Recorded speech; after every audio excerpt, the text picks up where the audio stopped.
My name is Nora Whitmore. I'm 35 years old, and until the night of my first book launch, I genuinely believed the wild family stories people posted online had to be exaggerated. I had read the ones about stolen inheritances, parents demanding ownership of adult children's homes, siblings treating someone else's paycheck like a shared bank account, and I always thought there had to be another side. Then my own family left 3 empty chairs in the front row of the most important night of my professional life, and I learned something uncomfortable. Sometimes there isn't another side. Sometimes people tell you exactly who they are, and the mistake is spending years translating their cruelty into excuses. I had written quietly for more than a decade, after work, before sunrise, during weekends when everyone else seemed to be traveling or getting married or posting beach photos.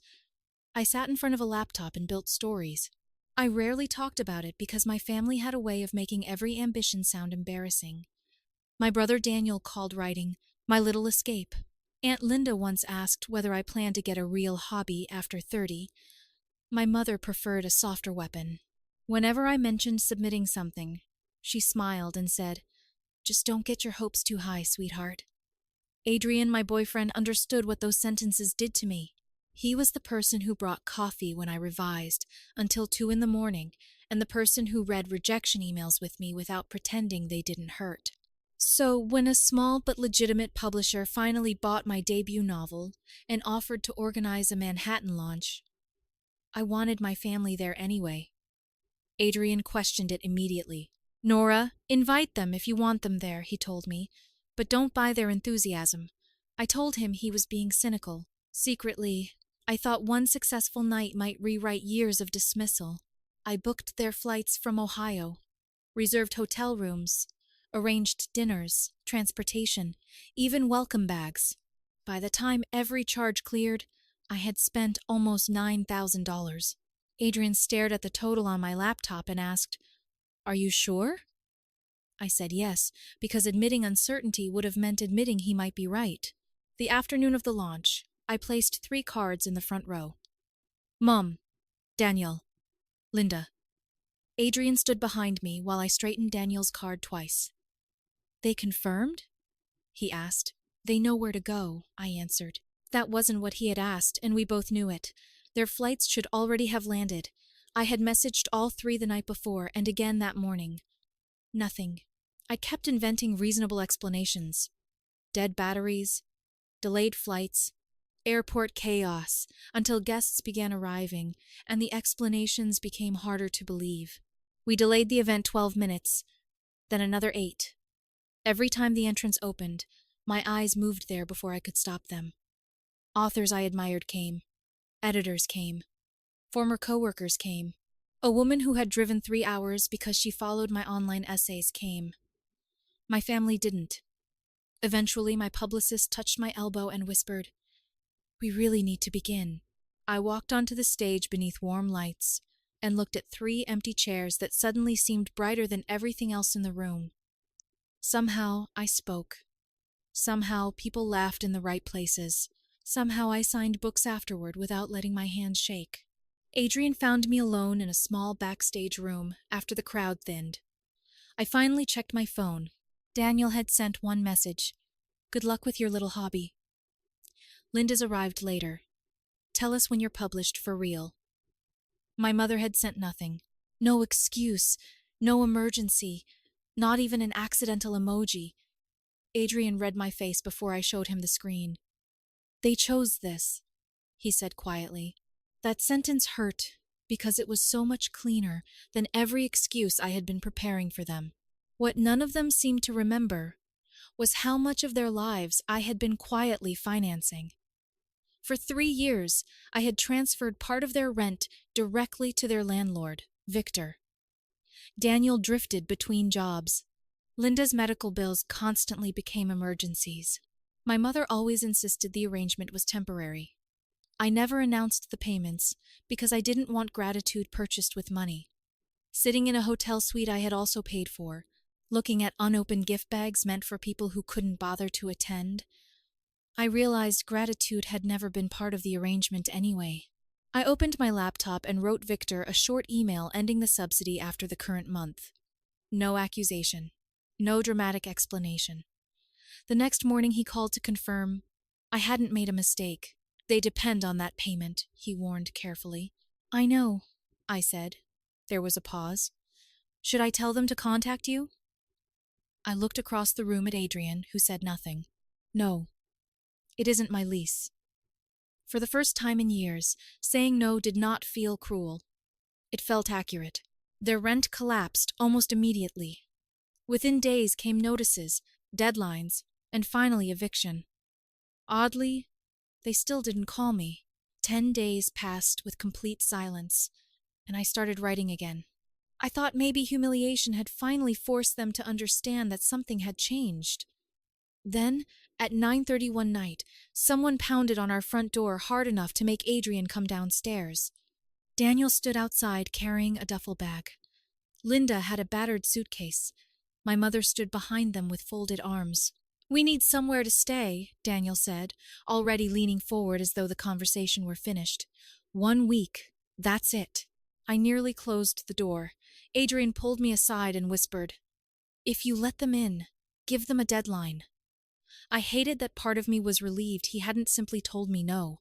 Maybe I still wanted proof that they could behave like normal people if the consequences were serious enough. 1 week becomes 5 days, I told them. After 5 days, you leave. Daniel smiled. Fine. It was not fine. He asked for the Wi-Fi password before asking where he would sleep. Linda claimed the guest room because of her back. My mother complained about the recliner, as though I had failed to prepare a luxury suite for people who had arrived uninvited. They ate our food, changed television settings, criticized Adrian's cooking, ordered deliveries without asking, and treated our house like a poorly managed hotel. Most strikingly, nobody mentioned Manhattan. Not one word about the launch. On the 4th afternoon, I found Daniel in my office, wearing one of my hoodies and streaming basketball on my personal laptop. Get out, I said. He barely looked at me. You're seriously still mad about the book thing? Something inside me became very calm. Tomorrow, I said. All of you leave tomorrow. After dinner the next night, Daniel asked for another $1,000, just to get situated. Linda nodded like the request was obvious. My mother watched me silently. No, I said. Daniel blinked. You make plenty. Still no. They left without thanking Adrian, without apologizing, without asking how many books I had sold. After the door closed, Adrian sat on the stairs and looked at me. Next time, they stay outside. I thought there wouldn't be a next time. 2 days later, Aunt Marie called from New Jersey. Nora, she whispered, they're here. Daniel had told her I had arranged for them to stay with her. I told Marie I had done nothing of the sort. By the following night, Daniel was requesting another $1,000 through a payment app. My mother reacted to his demand with a heart emoji. Then I woke to find a diner menu tucked beneath my windshield wiper. Across the back, someone had written in thick blue marker, We're still your family. Stop acting like a stranger. I checked the camera. At 2:14 that morning, a hooded figure had walked slowly up my driveway. I couldn't see his face. I didn't need to. The message on the diner menu stayed on our kitchen counter for hours because neither Adrian nor I wanted to touch it again. It wasn't threatening in any obvious way, which somehow made it worse. We're still your family. Stop acting like a stranger. That was exactly how they operated, never saying enough to look dangerous, always saying just enough to remind me that they believed access to me was permanent. Later that afternoon, Marie texted that Daniel, Linda, and my mother had disappeared from her condo without warning. They had taken groceries, several frozen steaks, and apparently left a window open long enough for one of her cats to get outside. Marie was furious, but underneath the anger I could hear embarrassment. Daniel had convinced her that I had approved everything. That part bothered me most. They weren't simply asking relatives for help anymore. They were using my name as currency. The following morning, Victor called. He sounded almost apologetic. Daniel had contacted him and asked whether I had resumed the rent subsidy because they wanted to move back into their old place. He made it sound like you two worked something out, Victor said. We didn't. So I should tell him no. Tell him whatever you'd tell any former tenant who owes you money." Victor gave a short laugh without humor. Understood. When the call ended, Adrian locked the front door, even though it was only noon. That night, I moved an old baseball bat from the garage to our bedroom closet. I told myself it was ridiculous. Then Saturday morning, my porch camera sent an alert at 6:17. Daniel was standing outside. He didn't knock. He just paced slowly across the porch for nearly 20 minutes, hands buried in his jacket pockets, looking down at the welcome mat like he was waiting for me to open the door first. Eventually, he walked away. Adrian watched the footage once and shut my phone screen off. "We're leaving the house today." We went to the farmer's market and forced ourselves to act normal. We bought bread we didn't need, drank coffee outside, talked about taking a trip somewhere with no relatives nearby. For a few hours, the tension loosened. When we got home, the back gate was open. Only a few inches, but enough. I always latched that gate. Inside, nothing appeared broken. Then I noticed the hallway cabinet drawer pulled halfway out. Tax documents had been moved. Envelopes had been opened. A folder containing mortgage information was missing. Adrian checked the coat closet and found 2 jackets gone, including an old winter parka of mine that Daniel had once borrowed. There were no smashed windows, no damaged locks, no sign that anyone had forced their way inside. That was when I remembered the spare key. Years earlier, we had hidden one in a plastic container beneath the small birdhouse beside the garage. We had stopped using it and eventually forgotten it existed. The container was gone. Adrian called the police while I stood in the yard, staring at the empty space beneath that birdhouse, feeling something inside me shift. The officer who arrived was polite, but the answer was what I expected. No forced entry. No interior cameras. No footage showing Daniel actually crossing the threshold. "If he returns, call immediately," the officer said. Adrian looked at him and asked, "So someone can walk into our house with a stolen key? Go through financial documents and we wait until they do it again?" The officer sighed. "Without evidence tying a specific person to the entry, there's very little I can do right now." It wasn't satisfying, but anger didn't change the answer. That evening, Adrian sat on the edge of our bed and said something that surprised me. "I'm sorry." I asked why. "The night they got evicted, I was the one who said we could let them stay if we gave them rules. I thought being reasonable would calm things down." I sat beside him. I agreed. He shook his head. "That doesn't mean I don't regret it. For months, I had been treating every event like an isolated disaster. The launch, the eviction, the unexpected visit, Marie's condo, the money requests, the note on the car. Now the pattern finally looked obvious. They didn't see boundaries as decisions. They saw boundaries as negotiations. Every no was simply the beginning of another attempt.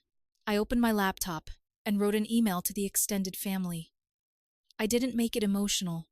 I listed facts. I had helped cover rent for 3 years. I had paid for flights and hotel rooms so Daniel, Linda, and my mother could attend my launch. They chose not to come and mocked the event afterward. After I ended the subsidy, they arrived at my home expecting housing. They later lied to Marie, demanded more money, appeared on my property overnight, and someone with access to an old spare key had entered our house and taken personal documents. I ended the message with one sentence.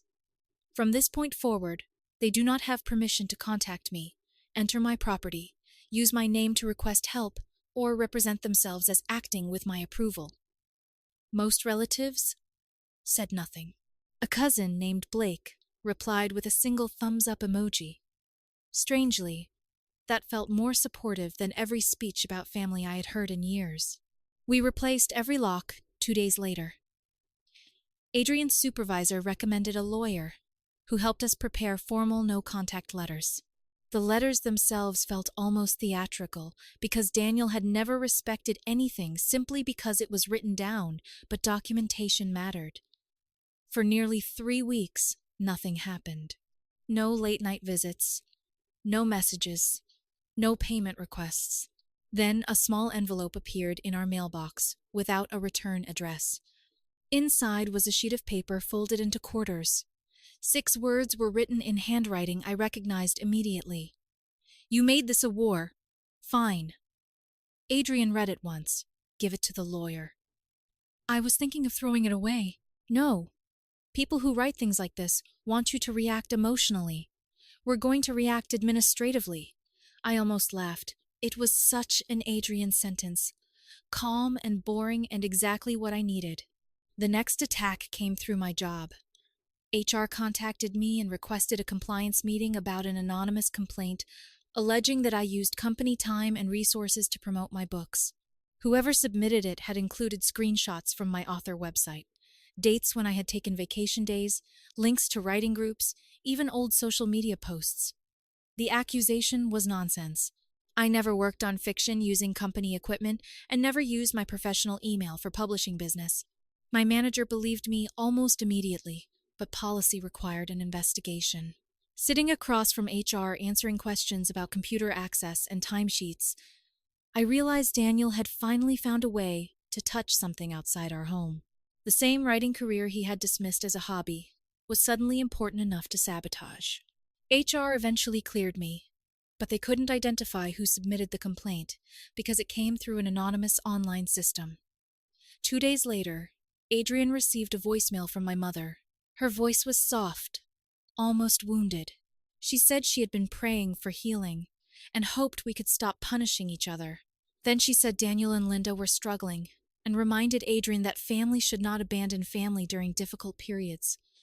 She never mentioned the break-in, never mentioned Manhattan, never mentioned the threatening note. Adrian saved the recording and forwarded it to our lawyer. That same night, our trash cans were overturned across the driveway. Security footage showed the same hooded figure.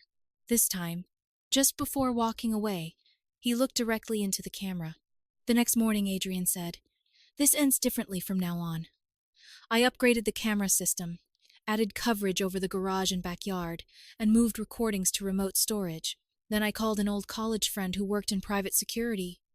After listening to the story, he was quiet for several seconds. "Nora, stop describing this as family drama. Start treating it as documentation." He referred us to a licensed investigator. Within days, the investigator confirmed that Daniel and Linda were staying illegally in a deteriorating duplex outside Newark. Daniel was using a prepaid phone and contacting old acquaintances with stories about how I had become successful, abandoned the family, and refused to help anyone after getting famous. Famous was generous. My novel hadn't even sold 1,000 copies yet. The strangest discovery was my mother. She had quietly moved to Allentown and was staying with a distant cousin. She hadn't told Daniel or Linda where she was. For the first time, I wondered whether even she had finally become frightened of what Daniel was doing. Our attorney sent certified cease and contact letters to both Daniel and Linda, documenting the messages, camera appearances, unauthorized entry, financial requests, and workplace complaint. I also forwarded the investigator's confirmed address to Victor, because Daniel still owed him money from the eviction. I didn't ask Victor to do anything. His only response was, "Appreciate the information." After that, Adrian and I disappeared for 6 days to a cabin upstate. No cameras on my phone, no family group chats, no refreshing email. We walked, read beside the fireplace, and slept later than we had in months. When we returned home, the security system showed nothing except delivery drivers and squirrels. For almost a week, silence held. Then a package arrived. Small white box. No return address. Adrian opened it while I stood beside him. Inside, sealed carefully in a plastic bag, was the hoodie Daniel had taken from my house. Folded on top was a tiny scrap of paper. One word. Fine. I should have felt relieved. Instead, I knew Daniel had just told me he was stepping back. Not that he was finished. For 2 months after the hoodie arrived, nothing happened.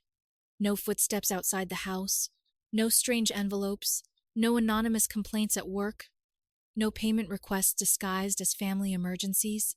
At first, the silence made me more nervous than the harassment had.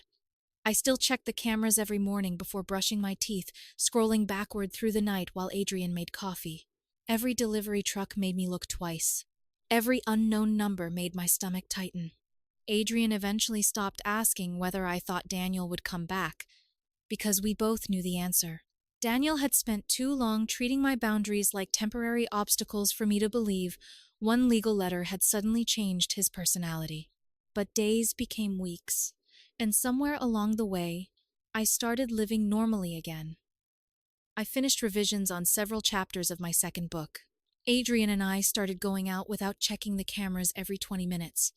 I even took the threatening note out of my desk drawer and put it into the folder our lawyer kept for documentation. That sounds like a small thing. At the time, it felt enormous.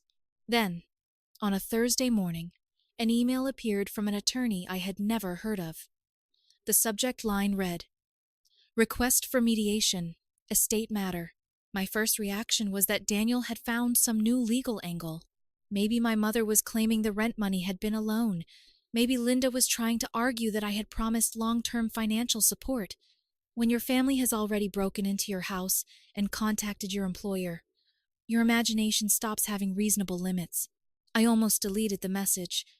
Instead, I opened it and found a scanned letter from an estate attorney in Vermont. My uncle, Charles Whitmore, my late father's older brother, had died. I hadn't spoken to Uncle Charles in more than 15 years. My father and Charles had fallen out long before Dad died, and afterward Charles simply drifted out of our lives. No birthday calls, no Christmas cards, nothing. According to the attorney, Charles had never married and had no children. His estate wasn't enormous, but it included an old house in Vermont, a savings account, some investments, and several acres surrounding the property. The part that made me reread the letter 3 times was the beneficiary section. He had left almost everything to me. Not Daniel, not my mother, not Linda, me. I called the attorney because I was certain there had been some mistake. "Why me?" I asked. There was a pause before he answered. "Your uncle left instructions that I should give you something when you asked that question. I heard papers moving. He wrote that you were the only person in the family who finished what she started." I sat down. Adrian was standing across the kitchen watching my face change. The attorney continued, "There's another detail I think you should know. Your uncle followed your writing career." I actually laughed because it sounded impossible. Charles hadn't contacted me once. He didn't even know me anymore. The lawyer disagreed. Charles had apparently found my essays online years earlier. He bought the magazines where some of my early pieces appeared. When my publisher announced the novel, he ordered several copies. Then the attorney told me something that made the room seem strangely quiet. "He attended your launch in Manhattan." I stopped breathing for a second. "No, he didn't.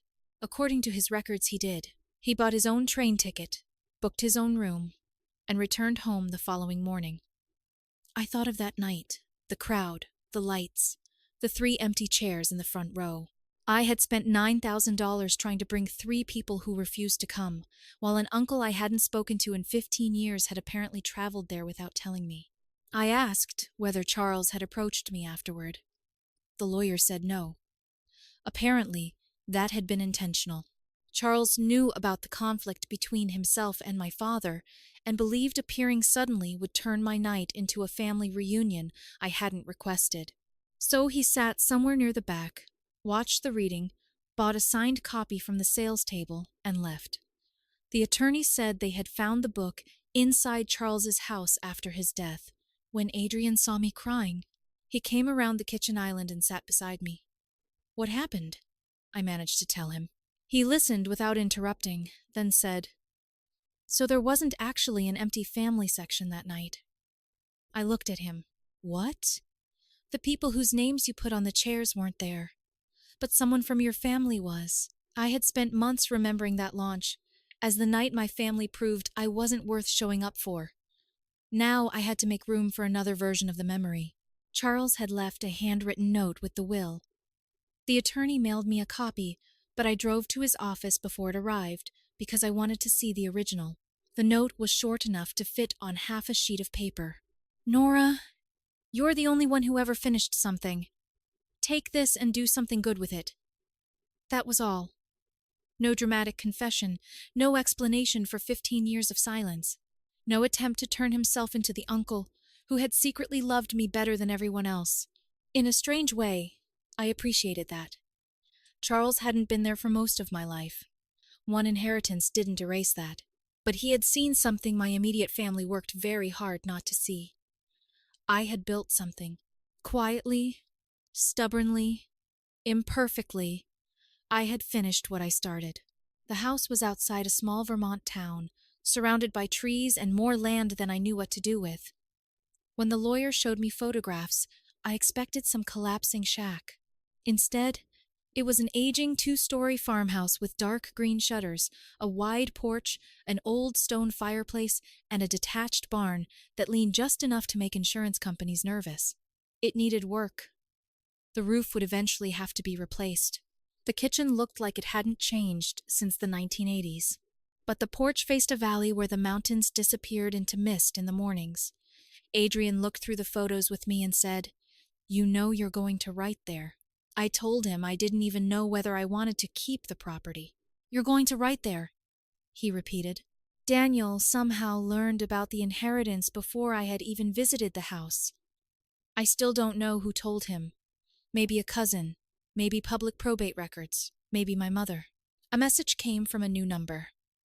He was my uncle too. I stared at it for several minutes, then handed the phone to Adrian. He read it and placed it face down. "Don't answer." 20 minutes later, another arrived. "You really going to steal a whole house after everything?" Then, "Mom deserves part of that." Then finally, "You always thought you were better than us." Months earlier, those messages would have pulled me into an argument. I would have explained the will, explained Charles's decisions, explained that an inheritance isn't theft simply because someone else wanted it. Instead, I took screenshots, forwarded them to the lawyer, blocked the number, and went back to packing. My mother contacted me 2 days later. Unlike Daniel, she called from her own number. I almost didn't answer, but something made me curious. Her voice sounded older than I remembered. She said she had heard about Charles and wanted to congratulate me. Then came a long silence. "Daniel thinks the house should be divided," she said eventually. "Daniel thinks many things," I replied. She sighed. "I'm not asking you to give him anything." That surprised me. Then she said, "I just don't want this to destroy what's left of the family." I looked around the living room where Adrian was sealing boxes for Vermont. "Mom, the house didn't destroy this family." She didn't respond. Neither did my book. Neither did the rent. Those things just made me stop pretending. For once, she didn't argue. Before hanging up, she whispered, "I'm sorry I didn't come to New York." It was the apology I had wanted for months. And when it finally arrived, it felt strangely small. "I know," I said. "I didn't forgive her. I didn't punish her either. I simply let the silence after those words belong to her." I drove to Vermont alone the following Tuesday. Adrian planned to join me that weekend after finishing a project at work. The road narrowed as I climbed farther north, buildings giving way to trees, traffic fading until I realized I had gone almost 20 minutes without seeing another car. Charles's house sat at the end of a gravel driveway. The attorney had left the key in a lockbox. When I opened the front door, the place smelled like cedar, dust, and cold stone. Most of his belongings had already been inventoried, but the books remained, hundreds of them. History, biographies, novels, old paperbacks with cracked spines. On a shelf beside the fireplace, I found my book. I almost didn't recognize it because the jacket had been removed. Inside the cover was my signature from the launch. "For Charles, thank you for coming. I must have signed hundreds of copies that night." I hadn't looked at the names closely enough to realize he had been standing in front of me. Tucked behind the title page was the event program. He had circled my name. That was the moment everything finally landed. Daniel had called it my little hobby. Linda had told me to contact her when I became a real author. My mother had disappeared into silence. But somewhere behind those empty chairs, an old man who had every excuse to stay away had sat quietly and watched me finish the thing I had spent more than a decade building. That evening, I carried a chair onto the porch and made coffee, even though it was almost sunset. My phone had no new messages from Daniel, no camera alerts, no lawyer updates. Just a text from Adrian saying, "How's our haunted farmhouse?" I sent him a photograph of the mountains and wrote back, "Quiet." For years, quiet had meant waiting for someone in my family to need money, forgiveness, housing, or another chance. For the first time, it meant something else. It meant there was nobody standing outside my door demanding entry. Nobody mocking what I loved. Nobody asking what I could pay for. Just wind moving through the trees and a blank notebook sitting beside me. I still don't know what "do something good" meant to Charles. Maybe I'll sell the house someday. Maybe Adrian and I will restore it. Maybe it becomes the place where I finish my second book. What I know is that I spent years believing family was proven by how much you sacrificed for people who shared your last name. I paid their rent, bought their flights, opened my home, explained their cruelty until the explanations became more exhausting than the cruelty itself. Charles taught me something different without ever saying it directly. Sometimes showing up quietly matters more than demanding loudly. Sometimes the person sitting in the back row sees you more clearly than the people whose names you carefully placed in the front. And sometimes the best thing you can do with a life people keep trying to invade is finally close the door, turn toward the empty page, and write the next chapter without them.